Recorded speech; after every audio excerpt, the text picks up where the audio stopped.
Hey Ringside crew, welcome to the internationally known Dudes at Ringside podcast. And now here's your host, Joe Panther III. Hello there, wrestling fans, and welcome to another episode of the internationally known Dudes at Ringside podcast. So sorry for the delay, fans. Things happen. But we are here.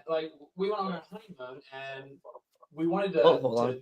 chill. Hey, Sorry about that, fans. Delays, but sound effects go on and on. But I have two awesome people. As you can see, we are opening podcast month. So, tag team month. So, everybody in the chat, if you're there, sorry about the delay, guys. But we have royalty with us today on Dudes at Ringside.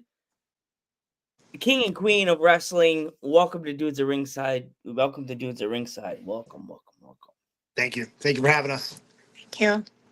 Awesome. So, if my fans from the UK and across the world, if they're not familiar with you two, and what would they not be, introduce yourself.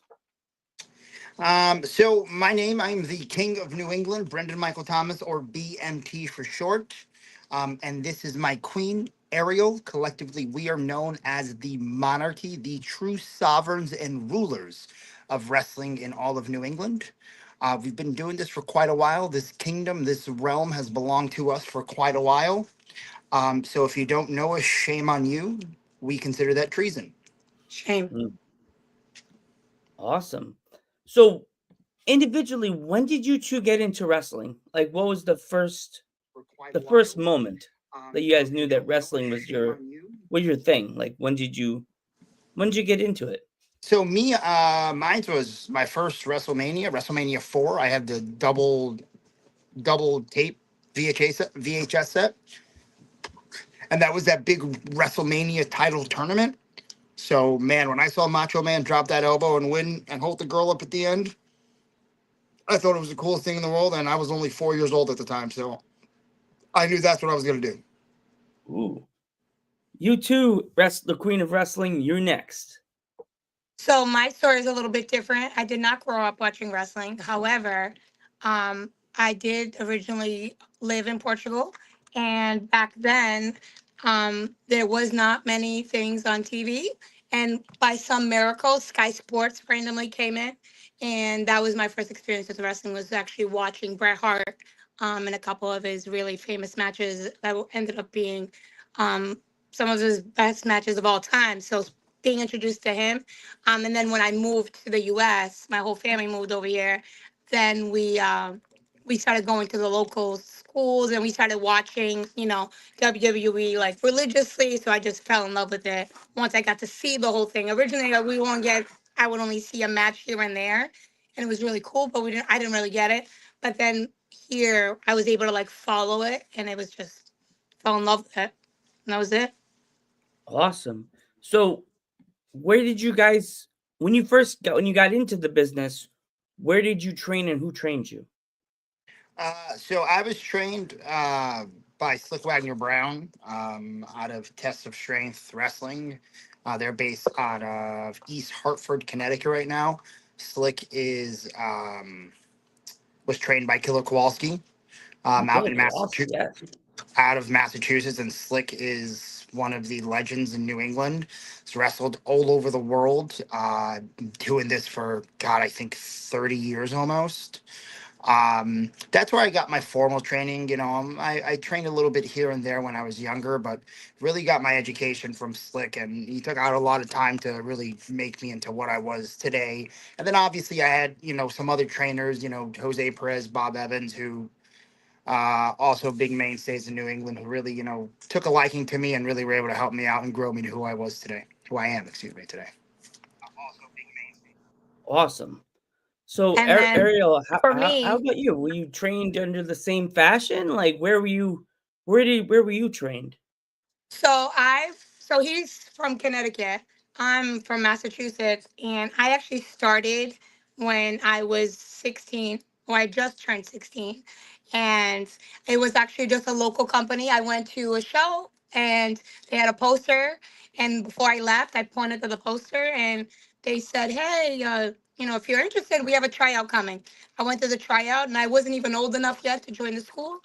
And then I said, "Well, I'm turning 17 in a week, or I think it was 16. I don't even know my dates now." And I was like, "I turn in a week," and then they were like, "Okay." So I went to the tryout, and that was that. So my trainer is actually a local legend, New England Hall of Famer, Brick House Baker. And then, along with one of the gentlemen he mentioned, Jose Perez has been a big influence. Slick Wagner Brown. I didn't go with him. My time limited was there when I was actually living in Connecticut at the time. But most of my training has been, by Brick House and Jose Perez. Awesome. So when did you guys meet? Was it at the school? Was it at a show? Was it backstage? And then you guys knew the sparks flew. You knew. Did you guys meet? Like, did you guys meet at a show? Like, where did you guys meet? So when my wife would wrestle in Connecticut, obviously me being from Connecticut originally, I would go to all the local shows. So I knew her first as a fan.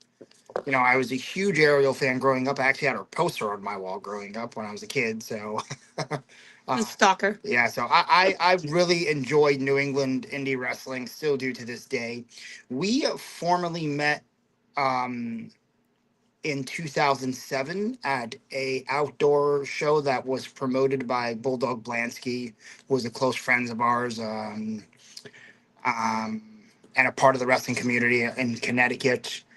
He hosted it in Branford, Connecticut. We met there, and that was 18 years ago, and here we are now. So when did you guys decide to do the monarchy, like the king and queen, like whole idea? When and where did you come up with it? Like, did it just click? So Like, originally, when we came back this time around in 2022, we weren't gonna be around for full time. It was honestly just something so we can say the kids saw us wrestle, but we got a lot of traction as we appeared else places. So we really knew we had to invest in the character and create a character or characters, excuse me, because I was always taught, you have your wrestling name, you have your look, but you have to be able to define your character because that is what you're selling to the people. Um, so we started with the King and Queen moniker just as a nickname. Yes, with that Fossil Dragon. And then what ended up happening was we love Game of Thrones and House of Dragons. So when talking to Chase Del Monte, the owner of Chaotic Wrestling, he wanted to really push that button because he's a huge Game of Thrones and House of Dragons fan. So he gave us the name The Monarchy and pretty much just said, Run with it. run with it, make it your own. And we completely, invested in the look, the presentation, the characters. So the Monarchy is probably, we've been doing that maybe 2 years. Yeah. And we're just really focused now on evolving the characters. Presentation is critical to us. Cold Fury 23 just passed, which is Chaotic Wrestling's big show. We had new gear, new outfits, thrones, Special music. entrance, special music. So, yeah, so the Monarchy has been something we've been doing for about, I would not even say 2 years, maybe last year and a half. Well, essentially, as you said, we're both, really big Game of Thrones and the House of Dragon fans. And it was funny because as we were talking about things when you first came back, some episode with Rhaenyra, which is one of the main characters, something happens to one of her children and she like loses her mind and turns into a psycho essentially. And I was like, oh my God, that's me. That's my character. I'm just gonna call myself the Queen of New England. And then like we started talking about it and then we started doing it. And like we were saying before, we had started with like a different look at first, with like varsity jackets and stuff. And then like it was clicking and we were like, oh, this makes sense. And then we really dove into the character once we became the Monarchy. I noticed the crowns did they always have that look, or did you have another style you had in your head you drew up first? No, it was They've been kind of the same across the board. they've been the same. They evolved with the look. Like we started off with the varsity jackets, we went to basic robes, and we started doing the fur cloaks, the royal capes. The crowns are, they've been a general staple, the same look. And they kind of just matched the They outfit. match. They go with everything. But again, the key to what we do in order to be successful is you have to constantly evolve. So obviously, being the king and queen, we can't just have one crown. So yeah, so it's definitely something that is a part of the look, but is also going to be a part of the evolution process of the look. Awesome. Is there anybody else in the Monarchy? Like, is there any other members of the team? Like, no, No, okay. Like, there's just us. We've dabbled with the idea of building out a small council and having, We had the kids in an entrance we had our kids in an entrance at RWA, as our handmaidens and like little knights. our little knights. We've had discussions about expanding the monarchy, having a small council, a hand of the king and queen, master of war. Really building out. Um, but you know, we're very protective of the characters, and when you add more people to the presentation, there's more variables so that much can you can happen. control. There's only so much you can control. It starts becoming there's more opportunities for liabilities rather there are for assets. I get what you guys totally get, because it's difficult, because if you get like, the NWO was just 3 guys, and then it turned to like 15 guys around the ring, and then you're like, who's the star here? Who's just the backup guy? You know Yeah. what I mean? But I'm thinking like this, Timeless Tony Storm has her manager is kind of like her butler.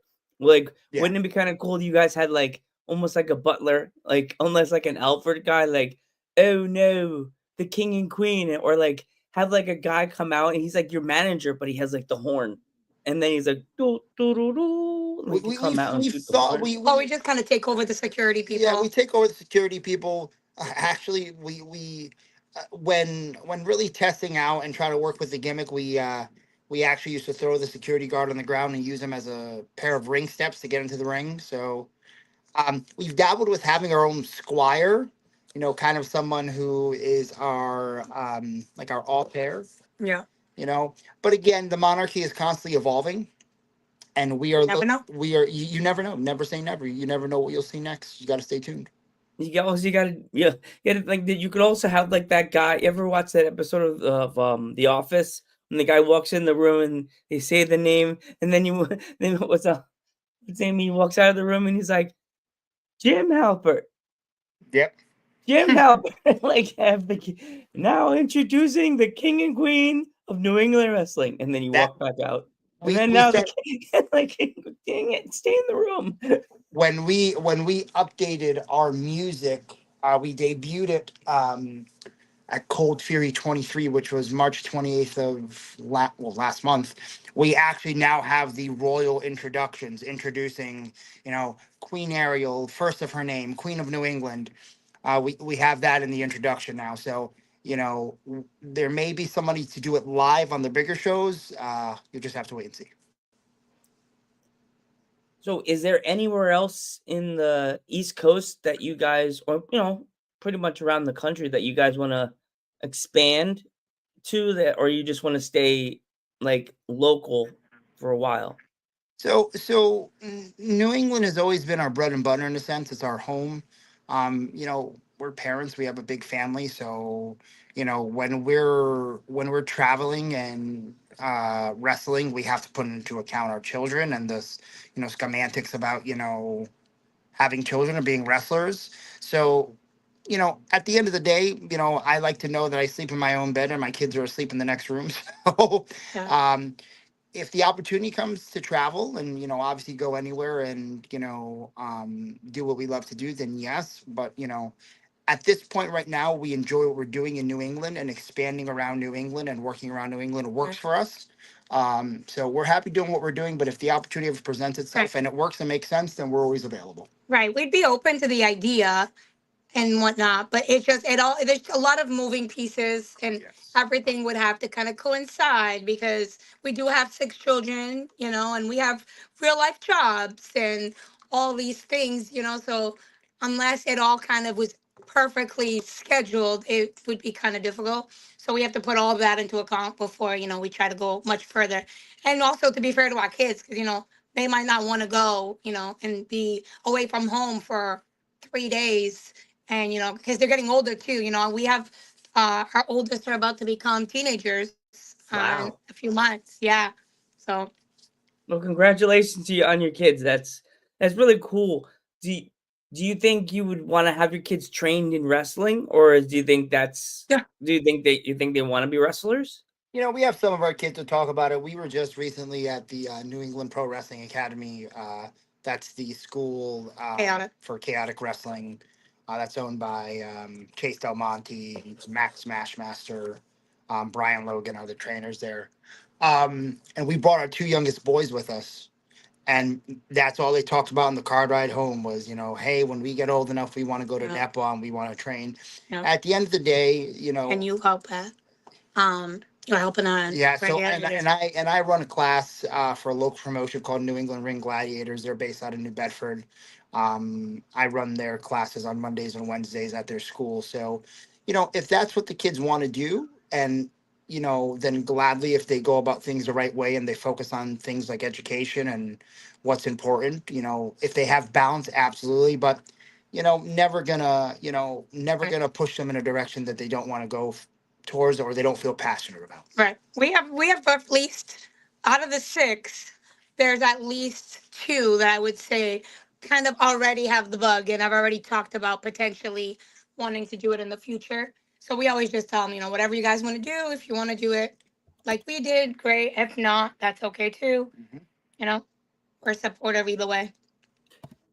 It's crazy to think there's like second and third generations in wrestling these days, but like, would you eventually, if that son or daughter got into wrestling, would you ever like hand make it like the prince and then have you be their manager when they eventually decide to be in the If they business like wanted you it. guys did? So the monarchy is generational. I when we do promos or I talk about my father when he was king and he passed me the kingdom. So the monarchy has a Even our names, father of 6 ions. yeah, we in our introductions, father of 6 scions, and that's we're our mother of 6 scions, and we're referring to our kids.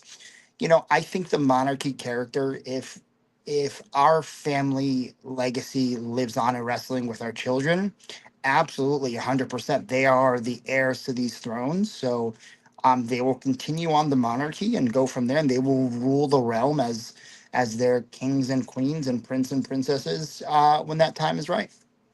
Awesome. So is there any like husband and wives that are in the business that you guys you haven't really worked with yet, but you watching on the scene, if is anyone you would like to like work with? We dabbled one time in the ring with Gabby Forza and Bear Bronson, and we were supposed to wrestle him this past February, but unfortunately Bronson got hurt and he was out of action for a few weeks, so we missed that opportunity. One I would love to do, just because the connection we have with the wife and the husband. I would love to do the Monarchy versus Eddie Edwards and Alicia Edwards, Ooh. the system now in TNA. I would have loved, obviously, it's not possible now with her being signed. I would have loved to have done a Monarchy versus Matt Cardona and Chelsea Green match Oh my with Matt god. as the king of the death match with his queen Chelsea. I would have loved to do that because I think a guy like Matt Cardona being on the indies is one of the best educations younger wrestlers can get because he is a he is a very big proponent of investing in yourself, not only your in-ring work, but your presentation, your look, your character. So I would have loved, absolutely loved, with the presentation the Monarchy has and the presentation that he has, I would have loved to have that royal battle between the four of us. I'm from PA, and I have there's a few promotions I usually attend. I would love to see you two come. Is PPW? It's out of Yes. Slatington, PA.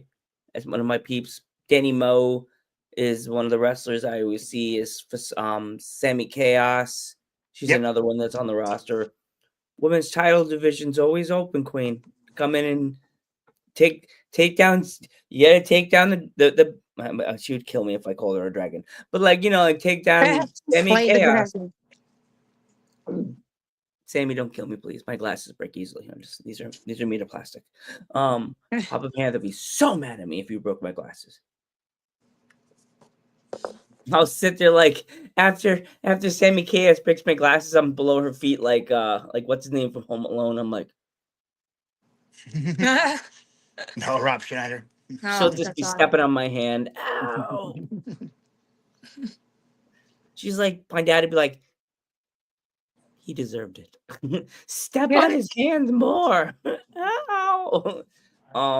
Yeah, you guys, this like I don't I've have you ever guys ever seen an intergender tag championships? I've never seen that at any division shows I've been at. So AAA has the mixed tag titles out in Mexico, and now that WWE bought them, I would love for that division to still be around.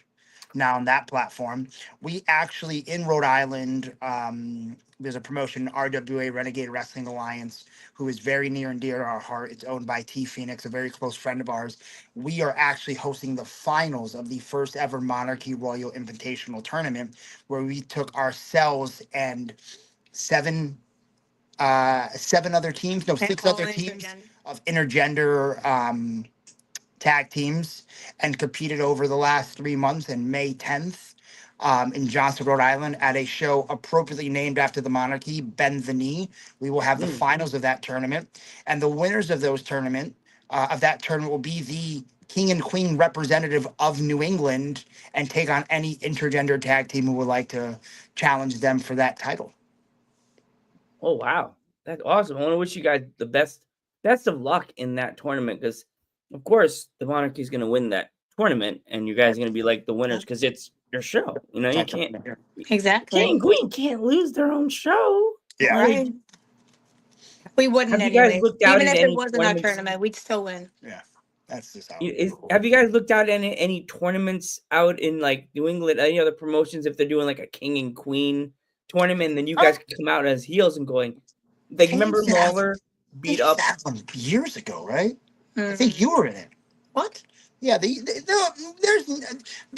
where the idea came from. There was no like king and queen tournaments that I knew of, so I wanted to dabble in the idea and really see how it works.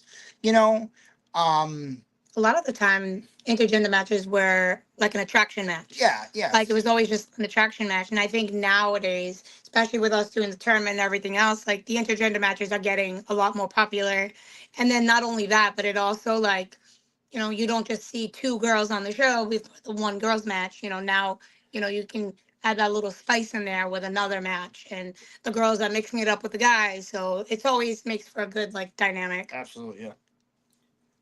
It always makes me smile to see, like, instead of one woman's match, just as Ariel just said, like, literally back in the day, you would just see like one woman's match, and then you're like, that was a good freaking match.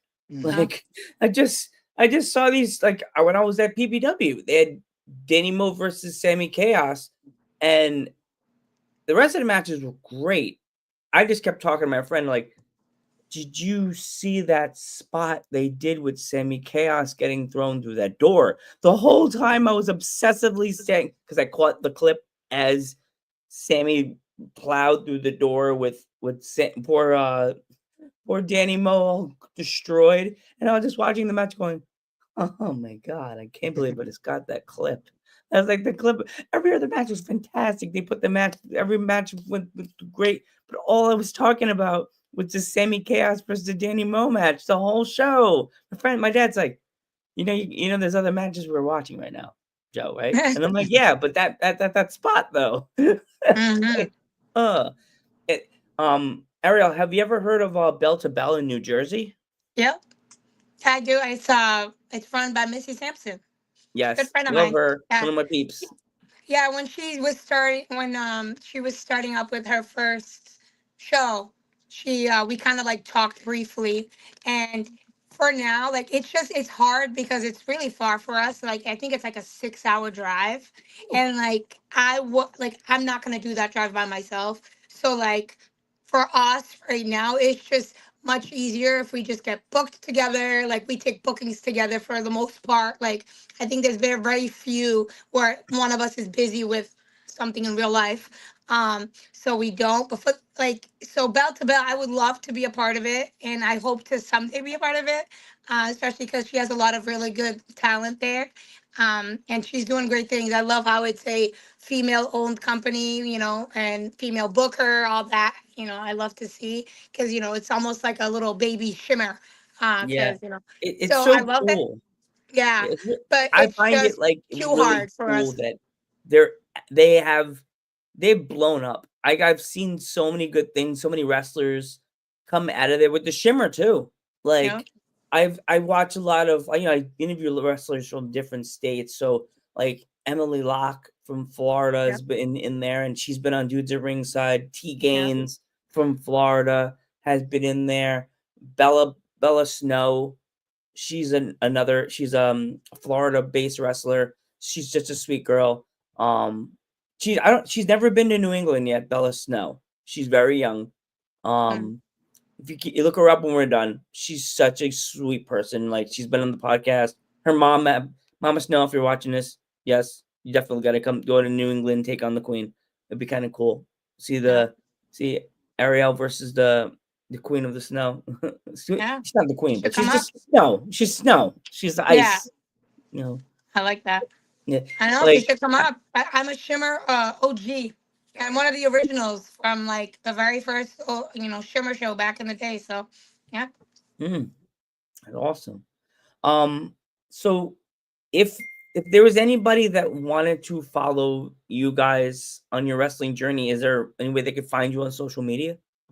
Yeah, so we're active on Instagram and Twitter. I'm at the BMT Ariel. Twitter, she's at Powerhouse Ariel, and Instagram, she's Portuguese Powerhouse Ariel. You can find us on our Facebook pages for BMT separately and Ariel separately. You'll be able to find all the information about where we'll be. Our schedule, our May schedule should be out rather soon once we get it finalized. But yeah, no, you can find us on Facebook, X, and Instagram.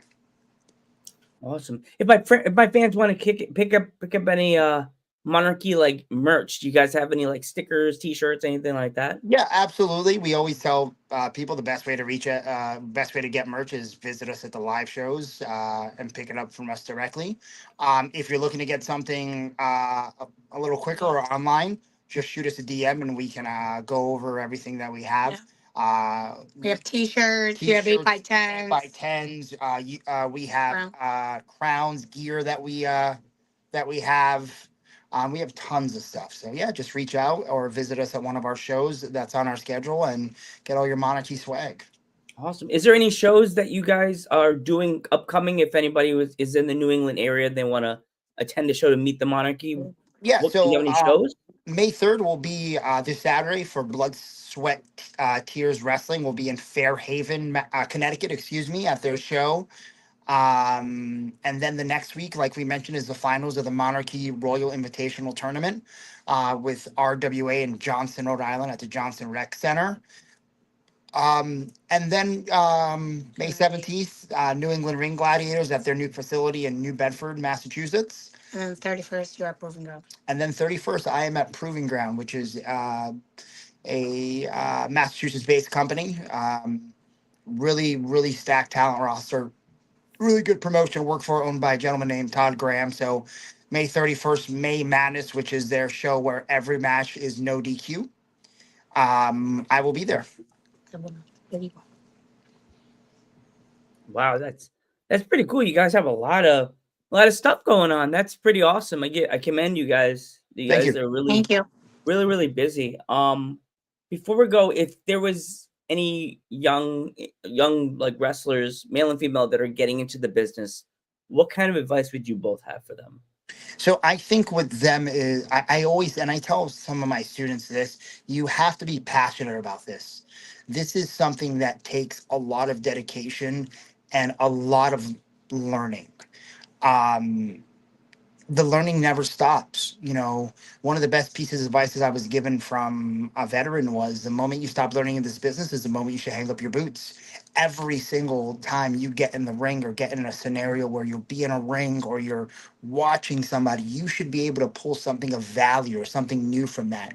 So I will always tell young guys, wrestling is the one sport where you have to be comfortable with being uncomfortable. And what comes with that is a lot of training, a lot of learning, a lot of dedication, a lot of studying of your craft, especially when you're in a day and age where content is so readily accessible.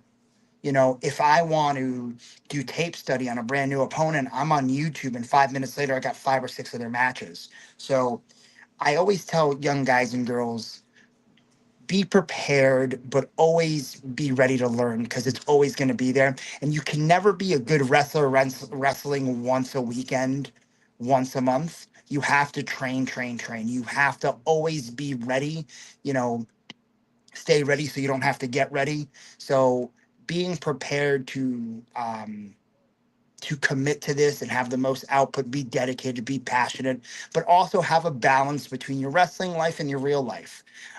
We stepped away from the business for a few years because we wanted to get our home life in order, really build our careers, really build our family, you know, build our kingdom, no pun intended. So I always tell young guys coming, I said, just make sure, you know, if you want to go with this 100%, make sure you have the other part of your life balanced and ready to go. Because what we do is very dangerous and you never know when it could be over. So I always tell guys, you know, if you're in school, finish school. If you're, you know, if you're really working towards something that you think could be a great backup plan, focus on always be ready. Um, but always have balance in between everything. So I think that's the advice that I always give that I'm consistent the most with. And Awesome. then for me, I would just, one of my main things is always, it's all about the moments. You know, you can teach anybody to do moves and do all those things, but never forget that, you know, you were a fan and, you know, you remember how wrestling made you feel when you were watching it. So think of that. So, like, listen to the fans. You know, I can go, you know, I can actually, like, he can do a 450. I can't. But he could do a 450 and he has in the past and everything else. They can do a million moves. But that reaction that you elicit from a fan when you're being a bad guy or whatever it is, like it's all about the moments. That's less is more. It's all about the moments. That's my main, you know, my trainer, my two trainers twirled that in me. Like I've been doing it since a long time. You know, I won't, you know, Queen's not going to reveal her age here. But, you know, that they still tell me to this day, you know, less is more, you know, moments, that's all that matters. Absolutely. Awesome. I want to thank you guys so much. I commend you guys. Thank you for honoring and coming on Dudes at Ringside. I apologize for the delay. I saw the guards. They came to my door like, I'm just like, what? King and Queen's time is very valuable, sir. I looked at my phone and said, ah, and I had to run. I like ducked under them and did like Indiana Jones. I was like, ah, grab the glasses. I should have made that whole segment like TikTok. Grab the glasses, grab the hat. But of course, I would say I call myself in my brain the Fresh Prince of the podcast business. No, everybody's booing. Come on, that was a joke. But thank you, King and Queen, for coming on the Dudes at Ringside podcast. And I'm Joe Pant the Third, and this is the King and Queen of the New England wrestling scene. And we will catch you guys in the next one. Thank you so much.